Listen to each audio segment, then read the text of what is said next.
Every town has its urban legends and local folklores. My very small town of 5,000 was no exception.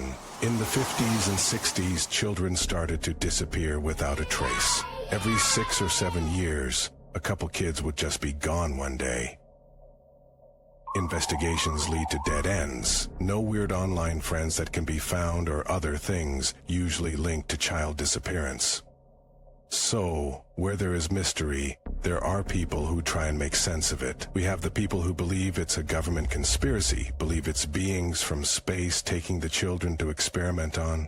A local urban legend also began sometime around the 1970s to act as a warning to children. Be good or you're going to disappear.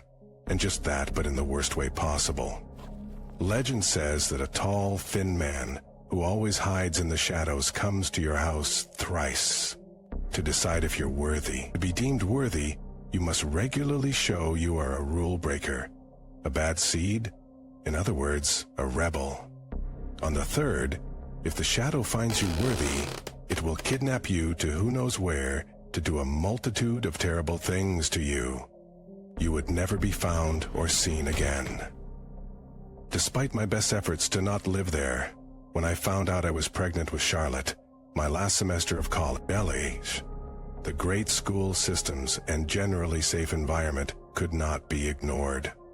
Even with our disappearing kids, we're way below national averages of missing children. Charlotte is just starting pre-K now, too young to worry about 4-year-olds sharing urban legends or knowing them, really. Not being able to read yet could make that hard. However, recently we have given our girl, a born lawyer who loves to debate, the nickname Rebel Without a Cause. This reminded of the urban legend I heard so many years ago. I thought about my first time hearing it, and the hair on my neck stood up. I thought it was the memory, the pure terror as a child. If I was bad, I'd become one that disappeared. But it was actually Charlotte, silently entering my room while I was deep in thought, looking worried and clutching a drawing she created while I was lost in thought. It was him. It was the shadow down to a T.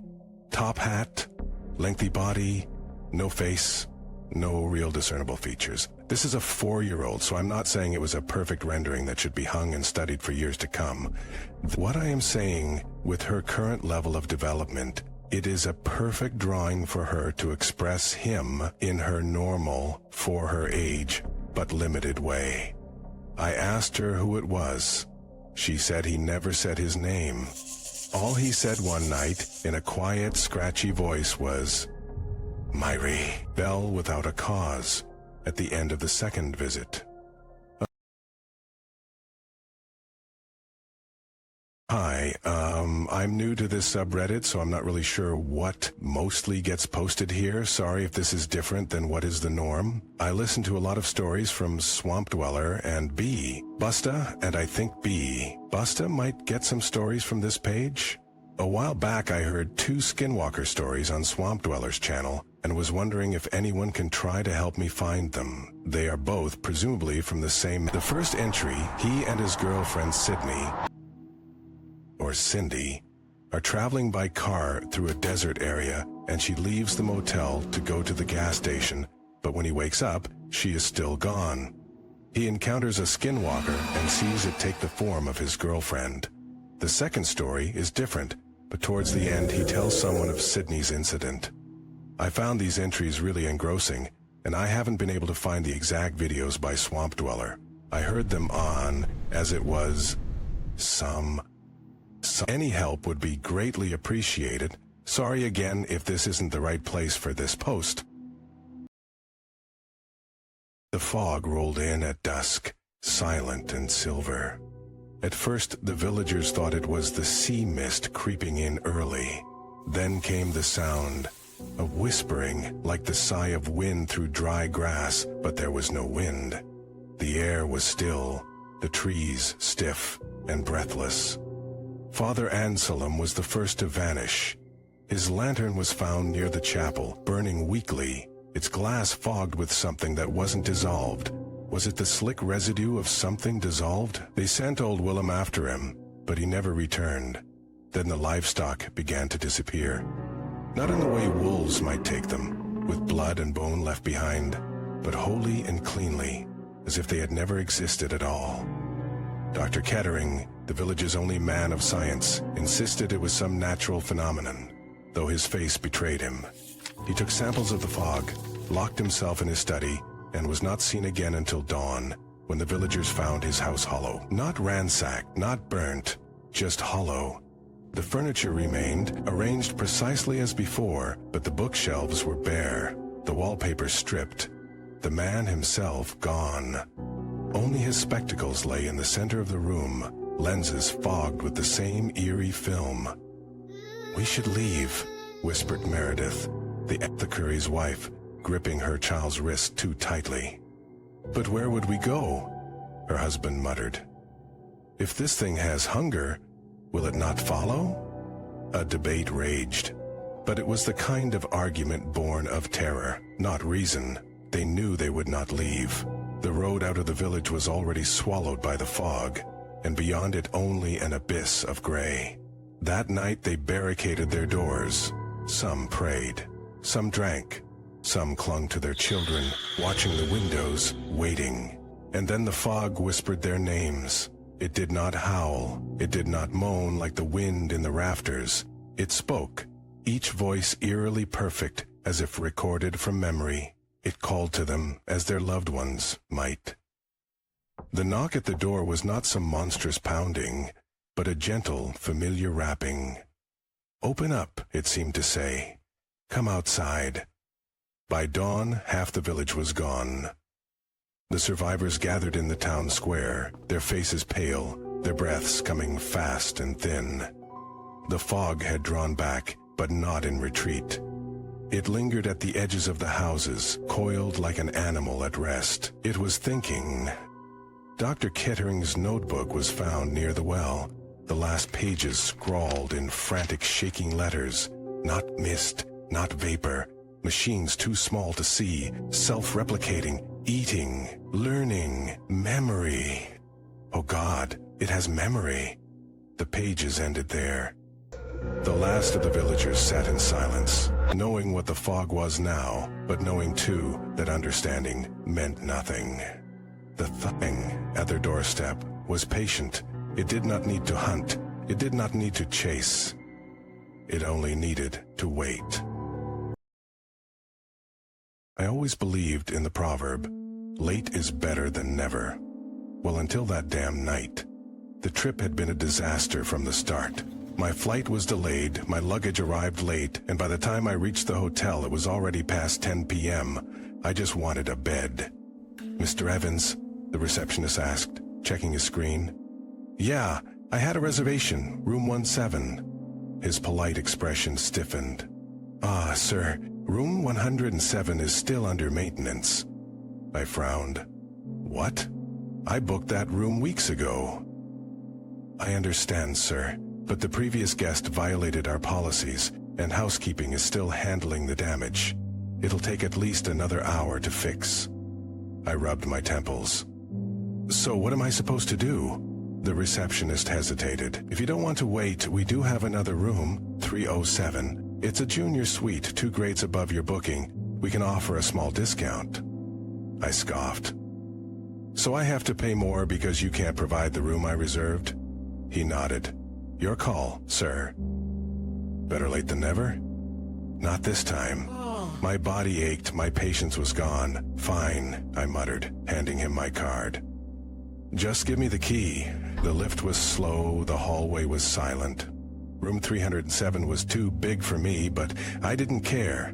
I collapsed onto the bed without taking off my shoes. At some point I woke up, my throat dry. I rolled over and checked my phone, 3:48 a.m. Something felt off, there. It was noise outside. Sirens. Curious, I got up and opened the balcony window. Down the road, an ambulance had pulled up in front of the hotel. I hesitated, then grabbed my keycard and went downstairs. A small crowd of guests stood in their pajamas, whispering anxiously. Felt dizzy. Fainted? Vomiting? Unconscious? A staff member rushed past, looking pale. I stepped in front of him. "What happened?" He glanced at me, tense. "Carbon monoxide leak. Guests in 1-6 and 1-5 reported feeling sick. We checked room 1-7 and we found the source. We just rushed them to the hospital. A chill ran down my spine. But didn't you guys fix 1-7? He hesitated. That's the issue. The ventilation system failed again. Housekeeping could barely fix it. If someone had checked in there, he trailed off, shaking his head. I stood there, silent. A few hours ago I was furious about the extra charge, about not getting the room I booked. I nearly insisted on waiting, but if I had, I would have been unconscious in room 107, breathing in poison. I had always believed in better late than never, but standing there, realizing I would have been another person carried out on a stretcher, or worse, in a body bag, I knew the truth. Sometimes never having it at all is much better than being late and never waking up again. I rode my bicycle to stay clean, not just from drugs, from everything. The city was behind me, the roads ahead were clean. I had built a new life in the saddle, trading old highs for endorphins and exhaustion. But the city never really let go. It waited for me just out of sight, like a long forgotten hunger. Last time I rode out, someone recognized me. I didn't stop, didn't engage, just kept pedaling. But an offer hung in the air behind me, floating like exhaust. The road was supposed to clear my head. Instead, I kept hearing it, feeling it. The fork in the road appeared. The old pass road climbed brutally. I should have taken it, but my legs were already drained. My reserves stretched thin. The tunnel was easier, faster, a shortcut. I told myself it was fine. I'd be through in minutes. A red traffic light flickered at the entrance, holding back a line of cars. One-way control. I should have waited, but I didn't. Cyclists ran reds all the time. No honking, no yelling. The cars just sat there, patient. I rolled past. The tunnel swallowed me. Then, behind me, the green light changed. Engines ignited, all at once. A wave of headlights erased the darkness. The roar rose, growing beyond engines. I pedaled harder, too hard. I dug deep in, to reserves I shouldn't have touched.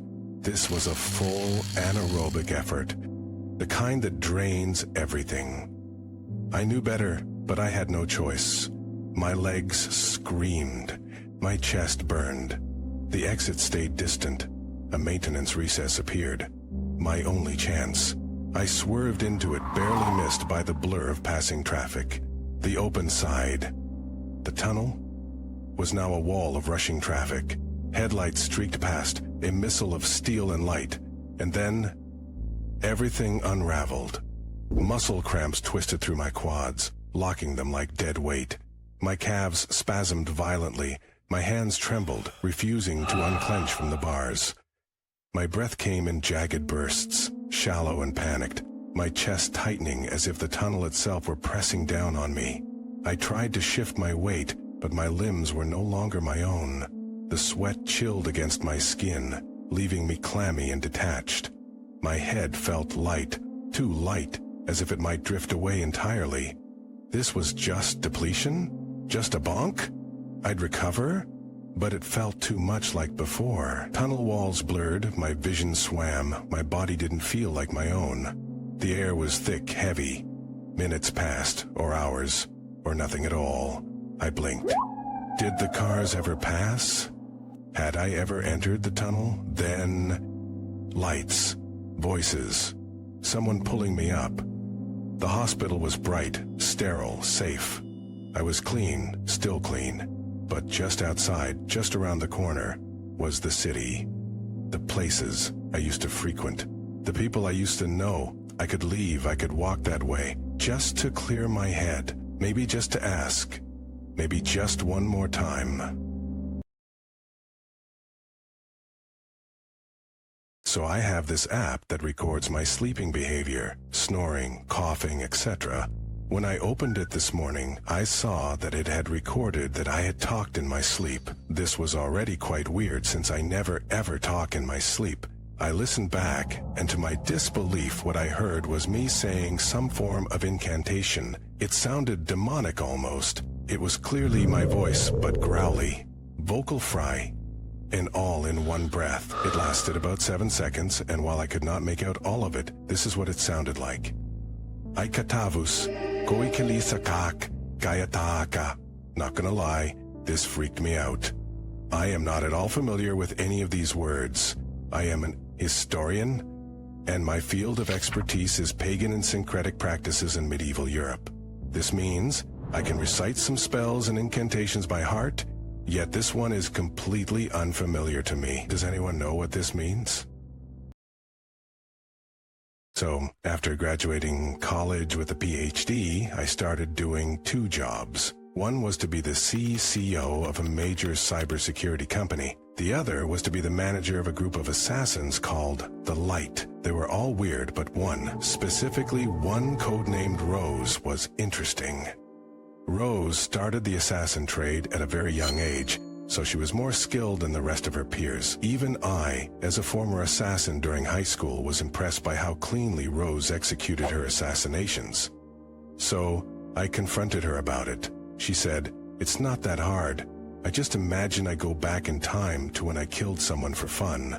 Then, I get over it." I then asked her how she killed them. That was my big mistake. She replied, "Oh, they confronted me about my job, so I ripped out their entrails and fed it to them while they were screaming." I was horrified, but I shook it off. The next day, at my cybersecurity job, all the fuses blew, and I heard some glass break. The last thing I saw and heard was Rose whispering to me, "I hope you have nice dreams, because you'll never wake up again." This paranormal experience takes place during a time when I was about 12 years old. When I was 8, my paternal grandfather passed away. I was very close to him, and he often played with me. He was my favorite playmate, even though I only saw him a few times a year, because he lived about a 7-hour drive away. His death was a huge thing for me, and I still cry about it sometimes even now at 18. But when I was about 12, I saw my grandfather again. I was about to go to the bathroom at night in my house, and I had a bed that was about 2 meters off the ground, with stairs next to the window. As I was climbing down the stairs, I saw my grandfather's body floating through the window at a 90 to 100 degree angle, right over my bed, with his head and stomach pointing downwards. His skin had a pale blue tint, and it glowed in a strange way. The most surprising thing about the whole experience was that it didn't scare me. The situation lasted maybe 5 seconds, after which my grandfather disappeared, and I went to the bathroom. I want to believe that my grandfather wanted to remind me that he will always protect me. And in a strange way, I would love for this to happen again.